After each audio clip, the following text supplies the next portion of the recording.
Live and on tape from the heart of the Silicon Valley, this is the Disturbance NBA show. Really, the only show in North America that actually still believes that LeBron James can actually get Anthony Davis to finally wake up and lead the Los Angeles Lakers into a sixth spot, thus not having to be embarrassed in a play-in game. I am Dave DeBaugh. Thank you so much for tuning into the Disturbance NBA show today. It is Friday night, February 17th of the year 2023. A huge show for you this evening. We are going to cover where everybody sits before this weekend's NBA All-Star game. I will get into some predictions heading into the last 1/3 of your NBA season. I've got that, plus some thoughts on the brand new Los Angeles Laker players that have made their debuts with this Laker team over the past week or so. I've got all of that, and as always, trust me, a whole lot more. But right about now, I would absolutely love to hear some guitar riffs. Live and on tape from the heart of Silicon Valley, this is the Disturbance NBA show, hosted by Dave DeBaugh. Now to the host who can't stop talking about hoops, players, coaches, and the good, the bad, and the ugly front office moves that NBA executives continue to make. Dave DeBaugh. Okay, we're going to get into the back half of the NBA season when we come back from the All-Star game next week. I'll get into my predictions on how I think everything is actually going to play out heading into your National Basketball Association playoffs. But first, I wanted to take a minute and talk about those brand new Los Angeles Laker players that are suddenly on this Los Angeles Laker team, and of course I'm talking about Jarred Vanderbilt. If you've listened to any of the last couple podcasts, you know how high I am on Jarred Vanderbilt. Not necessarily for the scoring, but for all of the small things like a Draymond Green does. Jarred Vanderbilt does a lot of the same things, minus the sort of point forward position that Draymond Green can play. So I want to talk a little bit about Jarred Vanderbilt. Of course, we'll talk about D'Angelo Russell, Malik Beasley, and Mo Bamba is now a Los Angeles Laker, which just basically means that the Lakers finally, this 2023 version of this Los Angeles Laker team, outside of, LeBron, finally has some toughness on it. And that is exactly what Mo Bamba brings to the table. Apologies to Austin Rivers and Troy Brown and Anthony Davis, who spends more time on the ground than he does in the air, if you know what I mean. Dennis Schrader, certainly not one of the toughest basketball players in the game today. So we'll talk a little bit about that. But first, I want to talk about the X factor here.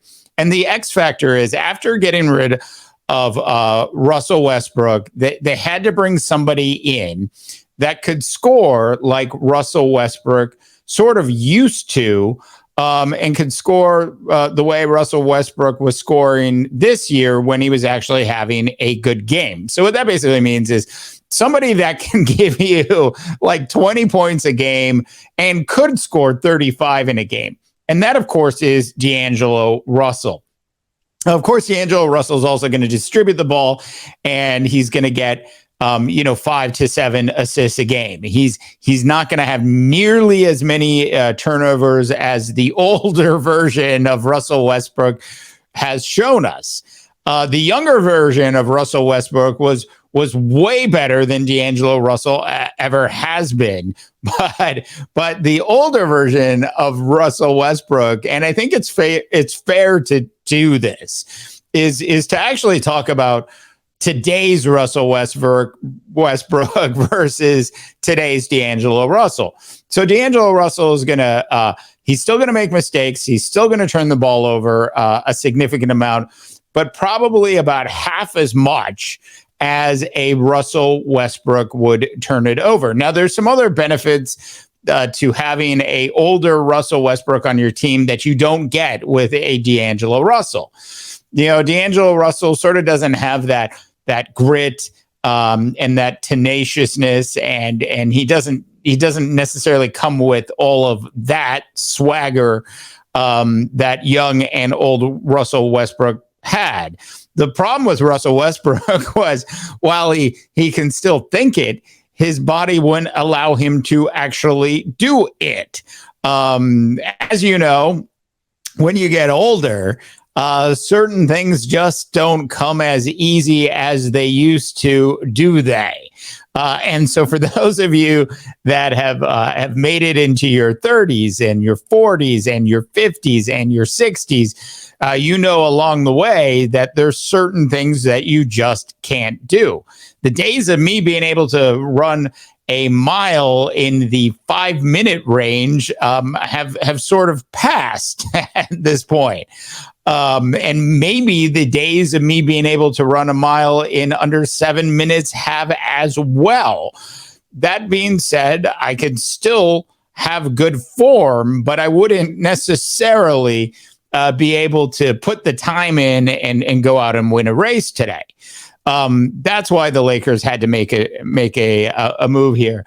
It would have been good if they had realized before they went out and got Russell Westbrook in the first place, LeBron, if they had realized how far down the backside of career mountain Russell Westbrook was.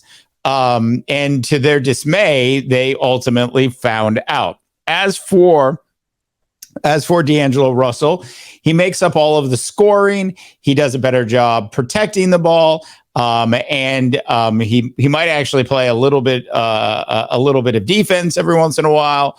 And he's a good team leader, and he'll mesh well with the other parts that are on this team. I mean, this is the Minnesota Timberwolves 2022 West Coast version in 2023 with all yellow uniforms on.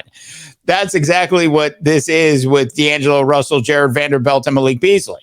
As for Malik Beasley, is a interesting piece for this team because he's going to have those games where he's 25 to 30 points in a game. And then he's going to have a game like he had last night.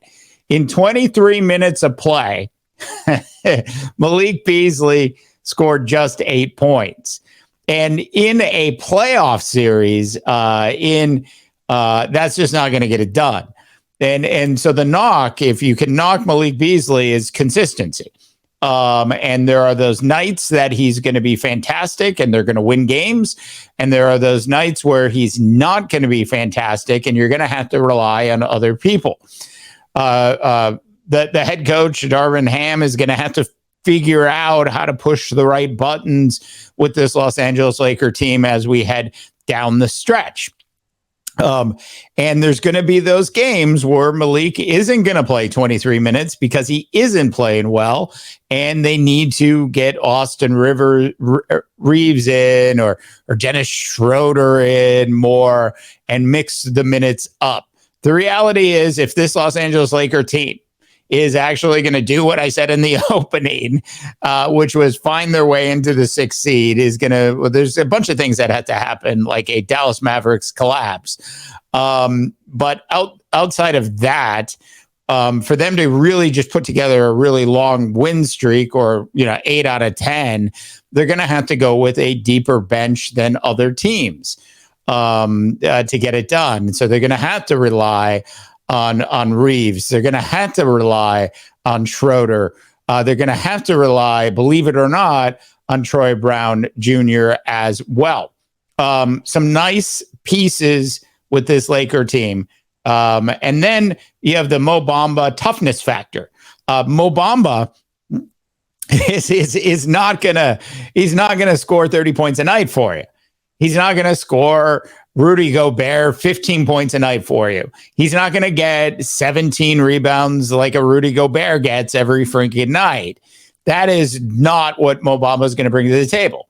Yeah, he might occasionally peak above double digits on the point side, and he might occasionally peak above double digits on the rebound side. But Mo Bamba is a tough, young basketball player. Given the opportunity, maybe he could do all those things I just talked about. He's not going to have that opportunity. And what he's going to be asked to do for this Laker team is bring some toughness. Hopefully, he won't get into any fights when he's actually just sitting on the bench, Austin Rivers.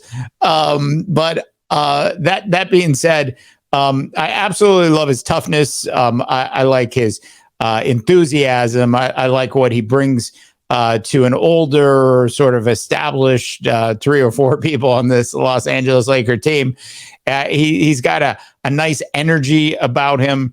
And so if you get 5 rebounds a night, 5 or 6 points a night, maybe 2 or 3 blocks when Anthony Davis is on the bench, it's an absolute win for a team that should be and should have made all of these moves during the offseason to begin with. Rob Pelinka. On to my favorite new piece of this Los Angeles Laker basketball team, and that is Jared Vanderbilt. Jared can score 20 points a night. They're not going to ask him to do it, but he can. Jared could get 7 to 10 rebounds a night, and I don't know that he'll be totally asked to go do that. But what Jared brings is all of the other things. Like Mo Bamba, Jared Vanderbilt is high energy. He's a winner. He knows how to seek out the ball. He's one of those guys, and you know what I'm talking about. He's not today's modern day version of James Harden that just sort of sits off to the side and orders things on his phone in the middle of the game on the court. Bevmo, can you deliver? So he doesn't do that. He's everywhere in a basketball game when he's in the game. 28 minutes last night, 6 points, 4 rebounds, 2 assists. And was a key reason that the Los Angeles Lakers, and I know the stat line doesn't tell you that, but is a key reason the Los Angeles Lakers took down the New Orleans Pelicans last night by 18. Look, there are a bunch of other reasons, like Zion might not play again this season, and the Pels are in the midst of, in the middle of a free fall again. So absolutely love what Vanderbilt brings to the team. All right, so now moving on to the second half or the last third of the National Basketball Association season as we enter the All-Star break. Let's start in the Eastern Conference, shall we? The Celtics currently have a half a game lead over the Milwaukee Bucks and a 3-game lead over the 76ers. Those are the 3 teams that are going to be, one of them is going to be the number 1 seed. So this is how I think this is all going to play out. I think Chris Middleton is going to get healthier and healthier. The Bucks have currently won 12 games in a row. The Boston Celtics have had a good stretch themselves. 7 out of 10 games they've walked away with a win. So I'm not saying the Celtics are bad, but if everybody stays healthy in Milwaukee, the team that will be the first seed in the East is absolutely going to be the Milwaukee Bucks. As for the 76ers going on some sort of run, and like the Celtics, they've had a good 10 games where they've won also 7 out of their last 10 games. It is a a solid basketball team from top to bottom. They made a couple nice moves at the trading deadline. Its younger players are getting healthier. James Harden, as much as I kid him, is having a very nice season. How much I love Joel Embiid. If there's a team I was pulling for to win a championship, it would be for Joel Embiid to win a championship out of the Eastern Conference. Giannis has got his. I'm not anti-Celtics or anything like that, but let's just face it. Joel Embiid is just so much fun to watch, and he's also a really funny guy. He's got a lot of Shaq in him, and I don't think that comes across much, but he does, and you'll see it in post-retirement when he ends up on the Tuesday night TNT show. All right, so 76ers are for real. Look, the Cavaliers have played great on and off all season. They've won 8 games out of their last 10. They're going to be in a solid 4th spot when this is all said and done. As for the Brooklyn Nets, I went ahead and I asked ChatGPT. I asked ChatGPT a little bit earlier today. This is a true story. I jumped onto ChatGPT and I said, who do you think's going to win the NBA championship this year? And so ChatGPT came back and said, well, I don't do odds, and I don't make fantasy basketball picks, and I can't stuff like I can't help you win money and all this other stuff. But if there are teams that I think are doing well, will be there in the end. It rattled off the Brooklyn Nets as the first team, which should tell you something wasn't updated in the ChatGPT database. Anyways, 34-24. They'll win some, they'll lose some. They'll finish the season, 5, maybe 6 games above 500.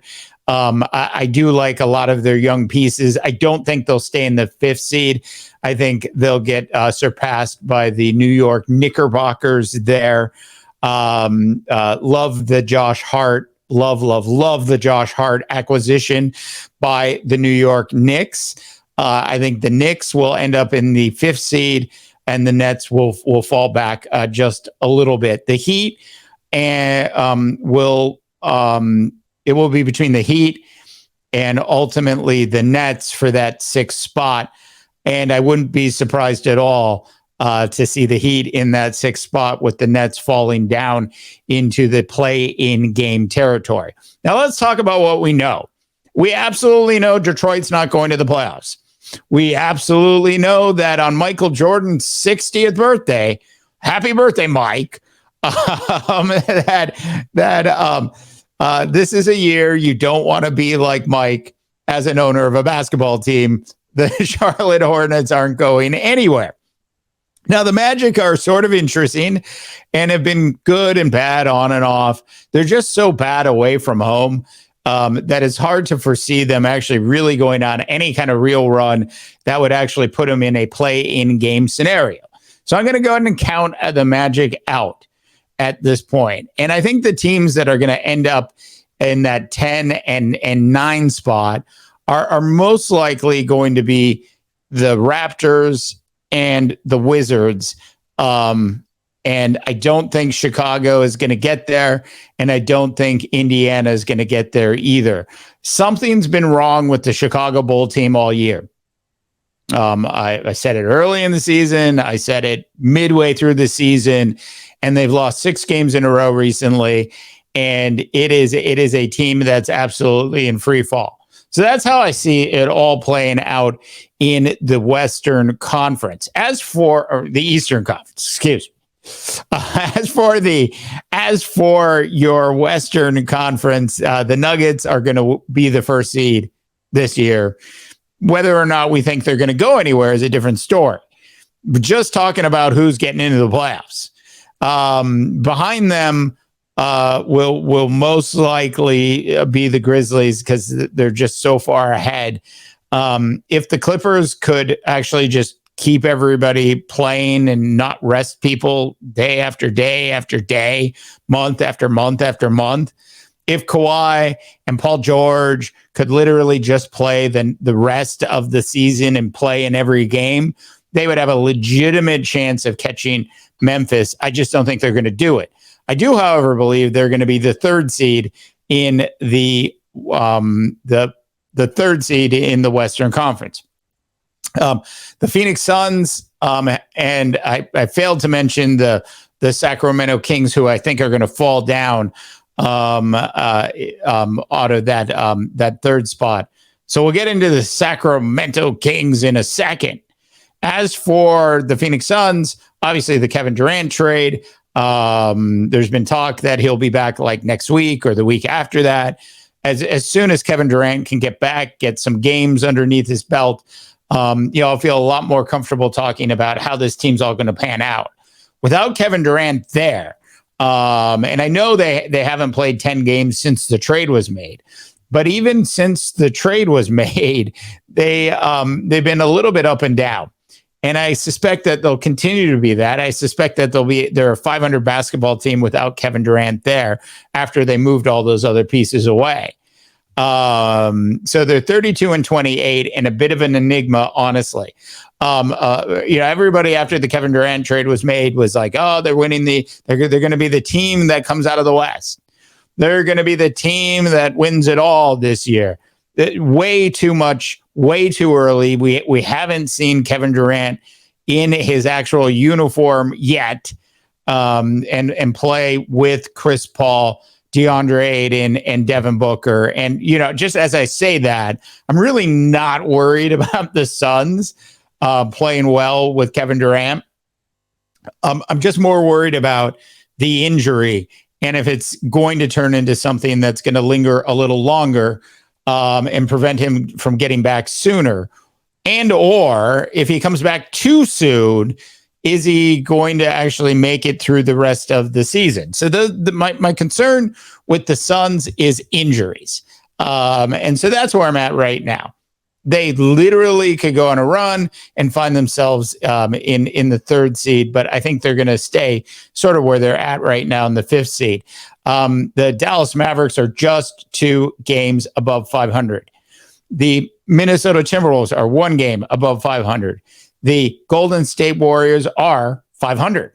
The Oklahoma City Thunder are 1 game under 500. The Utah Jazz and Danny Ainge should win Executive of the Year just for all of the fleecing he's gotten away with this so far this season. The Fleecer of the Year award goes to Danny Ainge of the Utah Jazz. Nobody fleeces other NBA franchises like Danny Ainge. It's unbelievable. Look, I think if I had a white flag, I'd raise it right now for the Trailblazers. They'll keep it interesting, but I doubt they'll get in. And then you have the Los Angeles Lakers, who are 5 games under 500, and I truly believe that with these new pieces, the Los Angeles Lakers are going to go on a run. And will find their way into the playoffs. In terms of the 6th seed remaining the Mavericks, it's hard to say how this is all going to shake out. If I had to predict, I would say that it will either be the Mavericks or the Warriors, with the Lakers getting very close as well. And that's how I see it all playing out in the Western Conference. Of course, we didn't mention the Rockets, and we didn't mention the San Antonio Spurs and Greg Popovich at all. Speaking of Greg Popovich, this is one of the things that I absolutely love about the Basketball Hall of Fame. You could still be in your profession and you can get nominated for the Hall. I mean, other sports should learn from this. Like, literally should learn from this. Look, Tom Brady was in his 20th season in the National Football League, had won 5 Super Bowls at that point, and you could have put him in the Pro Football Hall of Fame that year. You didn't have to see him win another. Or sorry, he had 6 Super Bowls at that point. You didn't have to see him win another Super Bowl with historically a mediocre franchise in the Tampa Bay Buccaneers, did you? It would have been fun to put Tom Brady into the Pro Football Hall of Fame while he was in his career. So this is one of the things I love. Anyways, other finalists. So this is finalists for the Naismith Basketball Hall of Fame. And the finalists came out today, and I'm not going to talk about everybody. I'll just list, it's Dwayne Wade, who's obviously getting in. It's Dirk Nowitzki, who's obviously getting in. And it's Paul Gasol, who I would think would get in. And then it's Tony Parker, who also you would think would get in this year. Some other notables. And one of the nice things that this Hall of Fame does is it also has a list of women that it's nominated. And Becky Hammon and Jennifer Azzi are the 2 biggest names on that list in terms of players that you might recognize.